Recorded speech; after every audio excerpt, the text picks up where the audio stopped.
Today I'd like to show you the third in a series of coffee table books. Now I know what some of you might be thinking, coffee table books might not always sell the best for you, but we're here to show you that these are a different type of coffee table book. These do sell in bookstores and we have the sales history to prove it.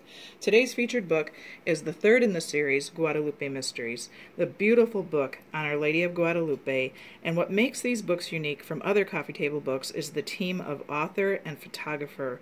These men do a fantastic job researching the book through history, through going to the land, and taking beautiful photos, but doing fantastic reporting. It's very factual.